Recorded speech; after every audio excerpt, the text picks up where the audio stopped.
चलिए बच्चों, good morning. आदाब। आज रमज़ान का पहला दिन है, मेरा रोज़ा है आज पहला, और मैं आप लोगों के लिए पहला लेक्चर रिकॉर्ड कर रहा हूँ। रमज़ान का पहला लेक्चर आप लोगों के लिए। चलिए स्टार्ट करते हैं। अभी तक आप लोगों ने जितना इकोनॉमिक्स में पढ़ा है, जितना बेसिक, आज आप लोगों को कुछ नई चीज़ पढ़ने को मिलेगी, और वो सब रिकॉल करना। आप सब रिकॉल करना, कुछ भी चीज़ लीव मत करना। तो स्टार्ट करते हैं बिना टाइम वेस्ट किए। आज हम लोग पढ़ने वाले हैं बेटा इक्विलिब्रियम पोजीशन। दोनों पर्सपेक्टिव से पढ़ेंगे, इंडिविजुअल के पर्सपेक्टिव से भी पढ़ेंगे, पूरे इकोनॉमिक सिस्टम के पर्सपेक्टिव से भी पढ़ेंगे कि व्हाट इज इक्विलिब्रियम पोजीशन। तो बेसिक बताता हूं। इक्विलिब्रियम का मतलब होता है जहां पर कुछ वेरिएबल या कुछ फैक्टर्स मिलते हैं एक पॉइंट पर। इंडिविजुअल के पर्सपेक्टिव से देखेंगे तो दो वेरिएबल, ऐसा क्यों मैं बताऊंगा, एक या दो वेरिएबल। पूरे इकोनॉमिक सिस्टम के पर्सपेक्टिव से देखेंगे तो बहुत सारे वेरिएबल हैं जिनके बिना हम उसको इक्विलिब्रियम पोजीशन पे नहीं पहुंचा सकते।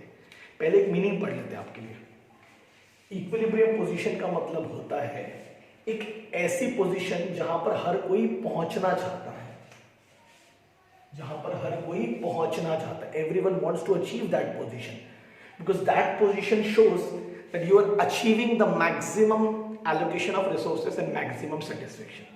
पता चलेगा धीरे धीरे। Where what is the equilibrium point, where one और टू और मोर वेरिएबल्स मीट, जहां एक और एक से ज्यादा वेरिएबल मिलते हैं, ठीक है, और वो वेरिएबल एक दूसरे पे डिपेंड है। यानी कोई भी ऐसी बेवकूफो टाइप की स्टडी नहीं है, वो अपने प्रिंसिपल से ऑब्जर्व किया है। अब आपको समझेगा कि बड़े बड़े इकोनॉमिस्ट ने ऑब्जर्व किया है, थ्योरीज बनाई है, प्रिंसिपल्स क्रिएट किए, लॉज बनाए कि कैसे कुछ वेरिएबल एक दूसरे पर डिपेंड होते हैं, और जहां वो वेरिएबल मिले, मतलब that is the equilibrium point. मतलब हर इंडिविजुअल चाहता है कि वो वेरिएबल मिलना चाहिए, मैं उस वेरिएबल को मिलाना चाहता हूं क्योंकि मेरे लिए वो मैक्सिमम सेटिस्फेक्शन है। And same for economic system या फॉर होल इकोनॉमी। तो स्टार्ट करते हैं पढ़ना, ठीक है। यहां तक समझा आपको। इक्विलिब्रियम पोजीशन का मतलब ऐसी पोजीशन जिस पर हर कोई आना चाहता है, जहां पर कुछ वेरिएबल मीट करेंगे, मिलेंगे, तो हम चाहेंगे कि वो वेरिएबल हमेशा मिले रहे, है ना। ओके, स्टार्ट करें। चलो आपसे एक प्रश्न पूछता हूं मैं। अगर आप मार्केट जाओगे कोई चीज खरीदने के लिए या किसी रेस्टोरेंट में गए, जैसे मान लो फॉर एग्जांपल आपने बर्गर खाया, आपकी क्या एक्सपेक्टेशन होगी। फॉर एग्जांपल 50 रुपीज का वो बर्गर है, यानी प्राइस कितना हो गया, 50 रुपए। Agree. What you expect from that burger. Sir मैं एक्सपेक्ट करूंगा कि एटलीस्ट जो सेटिस्फेक्शन है वो 50 रुपए तक का तो मिले। लॉजिक समझा मैंने क्या बोला, यानी मुझे लगे कि मेरे 50 रुपए वेस्ट ना हो। अगर बहुत ही अच्छा लगा तो फिर क्या होगा कि सेटिस्फेक्शन 50 रुपए से ज्यादा का भी है तो मैं एक दो और खा लूंगा या और आऊंगा बार बार खाने के लिए। और अगर ऐसा लगा बहुत ही खराब था, यानी 50 रुपए वेस्ट हो गया, तो मतलब डिसइक्विलिब्रियम, मतलब वेरिएबल मिले नहीं, मजा नहीं आया। लॉजिक समझा मैंने क्या बोला, आपको समझने की कोशिश कीजिए। आप कोई भी चीज खरीदने जाते हैं तो आप किसी भी चीज को कैसे मेजर करते हैं, प्राइस से। कितने गए भैया, आप मॉल जाओ, आप इलेक्ट्रॉनिक अप्लायंसेस की दुकान जाओ, आप ई कॉमर्स में शॉपिंग करो, आप ई बिजनेस में शॉपिंग करो, कहीं भी जाओ, आपका पहला प्रश्न होता है प्राइस कितना है, या नहीं होता तो देखते हो फीस कितनी है। यानी प्राइस एक वन ऑफ द वेरिएबल हो गया, और दूसरा क्या है, सेटिस्फेक्शन, कि जितना दे रहा हूं उतना मिल रहा है कि नहीं मिल रहा है। अगर उतना मिल रहा है तो अच्छी बात है, दैट इज इक्विलिब्रियम पॉइंट। तो जब मैं कोई चीज खरीदने जा रहा हूं तो बाकी फैक्टर्स मेरे लिए उतने इंपॉर्टेंट नहीं है कि उसका साइज क्या है, शेप क्या है, बाजू में कौन क्या खरीद रहा है, दूसरी दुकान में क्या मिल रहा है ना, हैबिट, फैशन, गवर्नमेंट की पॉलिसीज, बाजू वाला क्या खरीद रहा है, ये मेरे लिए उतने इंपॉर्टेंट फैक्टर्स नहीं है। मेरे लिए इंपॉर्टेंट है जितना मैं पे कर रहा हूं उतना मुझे सेटिस्फेक्शन मिल रहा है या नहीं मिल रहा है। अगर उतना मिल रहा है तो मैं वो सामान खरीद लूंगा। कोई मूवी देखने जाते हो, मान लो 100 रुपए की टिकट है, तो आपने बोला यार ये एक बार के लायक थी, तो ठीक है, इक्विलिब्रियम पॉइंट पे था कि ठीक है, आपने जितना दिया आपको उतना सेटिस्फेक्शन मिला। आप थिएटर से बाहर निकले, आपने बोला यार बहुत ही बकवास पिक्चर है, मतलब इसका मतलब there is no equilibrium point, आपने जितना पे किया आपको सेटिस्फेक्शन कम मिला, डिसइक्विलिब्रियम। और अगर बहुत ही अच्छी पिक्चर थी, जिसे मैंने बाहुबली 2 4 बार देखा था, तो इसका मतलब ये हुआ कि अगर बाहुबली 2 200 रुपए की टिकट में मैंने 4 बार देखा, तो पहली बार में जो मुझे सेटिस्फेक्शन मिला वो 200 से ज्यादा होगा, तभी तो दूसरी तीसरी चौथी बार देखा। चौथी बार में ऐसा हुआ कि जितने की देखा उतना सेटिस्फेक्शन मिल गया, बस भैया 5वीं बार नहीं देखना, गलती हो गई। लॉजिक समझ रहा है ना। तो हर सेटिस्फेक्शन को आप, मतलब जो भी कंज्यूमर जो भी चीज खरीदता है तो उसको हम प्राइस से क्यों मेजर करते हैं, क्योंकि हमने ऑब्जर्व किया है, बड़े बड़े इकोनॉमिस्ट ने ऑब्जर्व किया है ऑब्जर्वेशन से पता चला ना कि लोगों की डिमांड पे क्यों फर्क आता है। तो बहुत सारे फैक्टर होते हैं, वो दूध वाला एग्जांपल, मिल्क वाला एग्जांपल, फिर वो फैक्टर्स को हम लोग डिटेक्ट करते हैं 1 2 3 4 कितने मिलते हैं, एक से ज्यादा जनरल फैक्टर्स मिलते हैं, फिर धीरे धीरे धीरे उसको हम डिटेक्ट करते हैं, फिर 1 और 2 फैक्टर्स पे आते हैं जो हमारे लिए इंपॉर्टेंट है, जिस पे हम पॉलिसी बनाते हैं। क्लियर है। तो इंडिविजुअल के लिए क्या होने वाला है, हमने ऑब्जर्व किया दो वेरिएबल एक दूसरे से मिलेंगे, जो दोनों वेरिएबल एक दूसरे पे क्या होंगे, डिपेंड। किसके लिए पढ़ा रहा हूं मैं आपको, इंडिविजुअल्स के लिए, वेदर इट इज कंज्यूमर और प्रोड्यूसर। और बाकी वेरिएबल हमारे लिए उतने इंपॉर्टेंट नहीं है ना। अब प्रोड्यूसर के लिए दो इंपॉर्टेंट वेरिएबल क्या होते हैं सर, जितने में उसका गुड्स बना है और उसका प्रॉफिट। एटलीस्ट कम से कम मैं जितने का गुड, जैसे अगर ये मार्कर की कॉस्ट 10 रुपए है तो मैं उम्मीद करूंगा ना कि कम से कम 10 रुपए का तो मार्कर बिके, कि मेरा पैसा वसूल हो।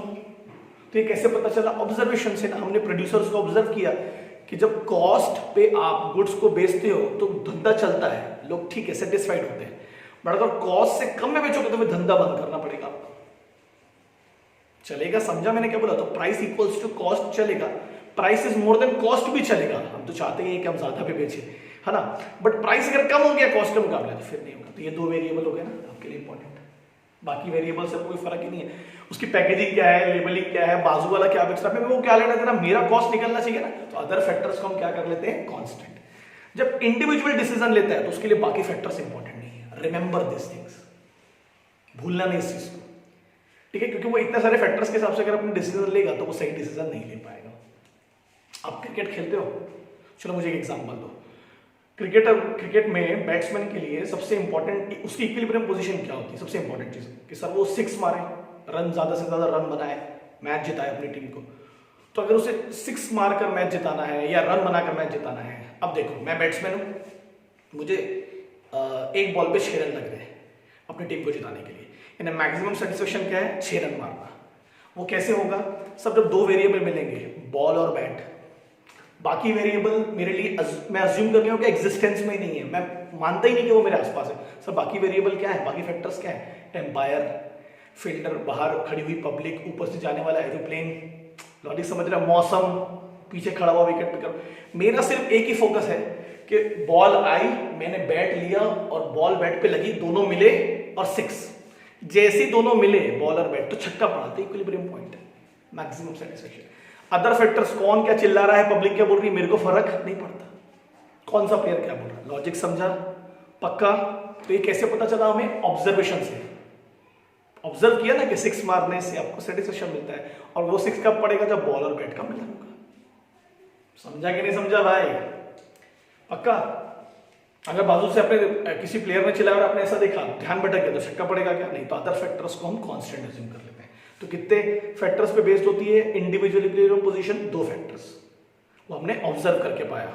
और अदर फैक्टर्स क्या है, कांस्टेंट। तो 2 फैक्टर को हम लोग किसके थ्रू शो करेंगे, ग्राफिकल रिप्रेजेंटेशन के थ्रू, है ना। Graph, X axis, Y axis, 2 factors है इसलिए ग्राफ के थ्रू ले रहे हैं, है ना। अगर 2 से ज्यादा फैक्टर होते तो ग्राफ पे कैसे आएगा, क्योंकि एक्सिस तो 2 ही होते हैं, इसलिए हम 2 फैक्टर्स को कंसीडर करते हैं।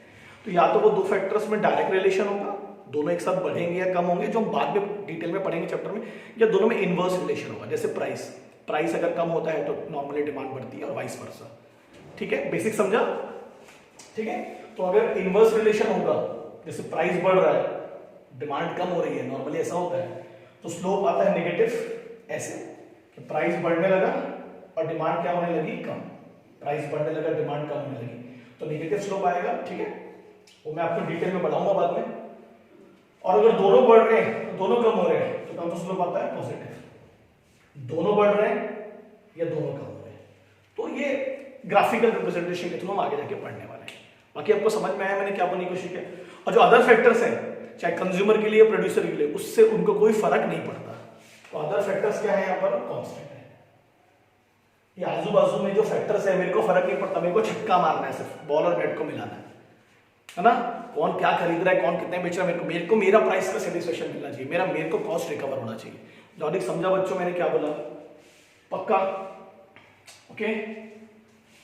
अदर वेरिएबल कांस्टेंट, तो अदर वेरिएबल कांस्टेंट कैसे पता चला हम लोगों को, ऑब्जर्व किया ना रे हमने, एक बार नहीं बार बार ऑब्जर्व किया, यही तो पढ़ा है तो शुरू में।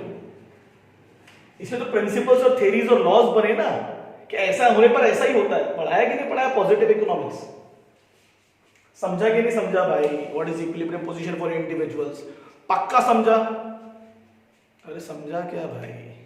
दुर्गा पोहा जाते हो ना पोहा खाने के लिए, तो 3 प्लेट क्यों खाते हो? क्योंकि आपको तीसरी वाली पर इक्विलिब्रियम पोजीशन मिलती है ना। What is that mean? पहला पोहा मान लो 15 रुपए का है, तो पहले पोहे से पेट कहाँ भरा, मतलब मजा आ गया, यानी 15 रुपए से ज्यादा का सेटिस्फेक्शन। दूसरे वाले में थोड़ा कम, तीसरे वाले में आप बस भाई इससे ज्यादा नहीं। लॉजिक समझ रहा है? तो 2 वेरिएबल मिले, बाकी वेरिएबल से फर्क पड़ा क्या? कौन कितना खा रहा है, कौन क्या बना, रोड पे क्या चल रहा है, और सामने वाला क्या खा रहा है, उससे फर्क नहीं पड़ता।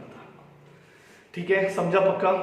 अदर वेरिएबल को हम लोग कंसिडर नहीं करते। ये इंडिविजुअल की इक्विलिब्रियम पोजीशन है। किसकी है? इंडिविजुअल की इक्विलिब्रियम पोजीशन। एग्री? पक्का समझा? पहले तो हम फैक्टर्स पता करेंगे ऑब्जर्वेशन से कि कौन से फैक्टर एक दूसरे पे बेस्ड हैं। मैंने आपको एग्जांपल समझाया था, उसको डिटेक्ट करेंगे और फिर उसके हिसाब से हम लोग ग्राफिकल रिप्रेजेंटेशन के थ्रू उनकी इक्विलिब्रियम पोजीशन पता करेंगे। पक्का समझ में आ रहा है बच्चों? अगर समझ में आ रहा है, एक बार ग्राफ को देख लीजिए अच्छे से, एक बार डायग्राम देख लीजिए, फिर हमें आगे बढ़ना है। एक बार देख लीजिए,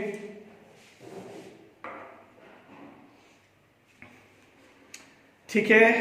चलिए आगे बढ़ेंगे, इसको हम डिटेल में बाद में पढ़ने वाले हैं। अभी नेक्स्ट है हमारा equilibrium position for economy, whole economic system. Sir economic system पे भी तो कुछ वैसे फैक्टर्स होते होंगे जिनका मिलना बहुत जरूरी है, तो है ना सर?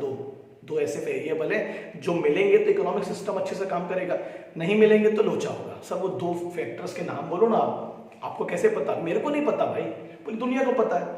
ऑब्जर्वेशन से पता किया हमने कि कोई भी इकोनॉमिक सिस्टम 2 फैक्टर्स पे आधारित होता है, एग्रीगेट डिमांड, एग्रीगेट सप्लाई, जिसको आप एक्सपेक्टेड डिमांड, एक्सपेक्टेड सप्लाई या टोटल डिमांड, टोटल सप्लाई कह सकते हैं। यानी जब डिमांड और सप्लाई एक होंगे तो अच्छी बात है पूरी किसी भी इकोनॉमिक सिस्टम के लिए, क्योंकि देखो सिंपल है, अगर डिमांड ज्यादा है सप्लाई के मुकाबले तो महंगाई आएगी, inflation. This is not good for an economic system basically. अगर डिमांड कम है और सप्लाई ज्यादा है, बिजनेस साइकिल पढ़ाया था ना, डिमांड एकदम कम हो गई और आप प्रोडक्शन करके बैठे थे, तो ये आपके लिए मंदी हो जाती है, डिफ्लेशन हो जाता है, ये भी अच्छा नहीं है। तो हम क्या चाहते हैं? दोनों इक्विलिब्रियम में हो। तभी तो हम क्या करते हैं? इंपोर्ट करते हैं ना, कि जो चीजें हमारे देश में लोगों को चाहिए और हमारे पास नहीं है तो हम बाहर से बुलाते हैं कि जितनी चाहिए उतना तो दे दे। वो जो गैप है डिमांड सप्लाई का वो क्या हो जाए? कम। क्योंकि देखो दोनों का गैप कम होगा तो प्राइसेस भी क्या रहेंगे? स्टेबल। लॉजिक समझा? अब आप बोलोगे सर ये दोनों फैक्टर को अगर मिलाना है तो ये बहुत सारे वेरिएबल पे बेस्ड होंगे, तो वो वेरिएबल को हम लोग कांस्टेंट मानेंगे कि वो वेरिएबल को हम लोग कंसिडर करेंगे? नहीं, ये इकोनॉमिक सिस्टम है, हमको यहाँ कंसिडर करना पड़ेगा, हमको यहाँ कंसिडर करना पड़ेगा। बराबर है कि नहीं बराबर है? समझा है ना? जैसे फॉर एग्जांपल अभी देश में डिमांड सप्लाई, डिमांड की हालत बहुत खराब है, चाहे एग्रीकल्चर सेक्टर हो, चाहे ऑटोमोबाइल सेक्टर हो, चाहे बुलियन मार्केट हो, गोल्ड मार्केट हो, है ना, रियल एस्टेट मार्केट हो, कोई डिमांड नहीं है। आप बेचना भी चाह रहे तो कोई खरीदना नहीं चाह रहा, तो प्राइसेस गिर चुके। तो क्यों ऐसा हुआ? कुछ तो फैक्टर्स होंगे, आपको हर फैक्टर को कंसिडर करना होगा पॉलिसी बनाने से पहले, क्योंकि ये एक इकोनॉमिक सिस्टम प्रॉब्लम है, होल इकोनॉमिक से रिलेटेड। तो कौन कौन से फैक्टर्स हैं जिसपे डिमांड और सप्लाई बेस्ड होती है? तो देखो कितने अच्छे से मैंने लिखा हूं, यहां पर डिमांड और सप्लाई को अगर इक्विलिब्रियम में लाना है तो बाकी फैक्टर्स को कंसिडर करना होगा, इसलिए मैंने इसको अंदर लिखा कि अदर फैक्टर्स को हम लोग अज्यूम नहीं मान सकते। यहां पर क्या किया मैंने? अगर यहां पर 2 फैक्टर्स को आपको मिलाना है इक्विलिब्रियम पोजीशन पे तो अदर फैक्टर्स हम कंसिडर नहीं करते हैं। यहां पर अलग लिखा हूं, अलग तरीके से कौन कौन से फैक्टर्स हैं जिनका एक दूसरे पे डिपेंडेंसी बहुत ज्यादा इंपॉर्टेंट है, मतलब वो एक दूसरे पे इतना डिपेंड है कि उस पर डिसाइड होता है कि डिमांड सप्लाई कैसे रिएक्ट करेगा। तो पहला है प्रोडक्शन, देश के अंदर जितना प्रोडक्शन होगा उसके हिसाब से आउटपुट डिसाइड होगा। अब प्रोडक्शन होगा तो एम्प्लॉयमेंट अपॉर्चुनिटीज क्रिएट होंगी, एम्प्लॉयमेंट अपॉर्चुनिटीज क्रिएट होगी तो इनकम लेवल बढ़ेगा, इनकम लेवल बढ़ेगा तो कंजम्पशन लेवल बढ़ेगा, फिर उसका पैसा बचेगा तो सेविंग्स होगी, सेविंग्स होगी तो इन्वेस्टमेंट होगा, मैक्सिमम इन्वेस्टमेंट होगा तो प्राइसेस बढ़ेंगे। तो it is good for an economy कि प्राइसेस बढ़ रहे हैं, मतलब लोग खर्च कर रहे हैं, लोगों के पास पैसा है, तो डेफिनेटली डिमांड बढ़ेगी, तो आप सप्लाई को भी बढ़ाना चाहेंगे और आप कोशिश करेंगे कि दोनों इक्विलिब्रियम में रहे। सॉरी गाइस, दोनों इक्विलिब्रियम में रहे। इसको उल्टा कर लेते हैं। अभी इकोनॉमिक सिस्टम में क्या है? अभी सब कम है, प्रोडक्शन भी कम है, प्रोडक्शन भी कम है, आउटपुट भी कम है, एम्प्लॉयमेंट भी कम है, इनकम भी कम है, कंजम्पशन भी कम है, सेविंग भी कम है, इसलिए इन्वेस्टमेंट भी कम है। तो आप बेचना भी चाहते हैं तो फिर डिमांड है नहीं, तो कहां से बेचोगे? तो हर चीज के दाम क्या हो चुके हैं? बिल्कुल कम। 1-2 सेक्टर को छोड़ के, वो बार बार मैं आपको बता चुका हूं कौन से 2 सेक्टर है कहां पर कालाबाजारी चल रही है। मास्क, सैनिटाइजर, समझा? तो इन दोनों को अगर इक्विलिब्रियम में लाना है, एग्रीगेट डिमांड, टोटल सप्लाई, तो हर फैक्टर को आपको कंसीडर करना पड़ेगा, क्योंकि हर फैक्टर क्या है, एक दूसरे पे डिपेंड है। देखो मैंने लिखा ना, every variable is depend upon each other, you can't consider के अदर फैक्टर्स कांस्टेंट, नहीं, यू कांट। Economic system. और हमें कैसे पता चला कि इतने सारे फैक्टर्स होते हैं? याद आया कुछ? पर्टिकुलर टू जनरल, एक फैक्टर पे बेस्ड नहीं होती इकोनॉमिक सिस्टम की प्रॉब्लम, बहुत सारे फैक्टर्स पे बेस्ड होती है।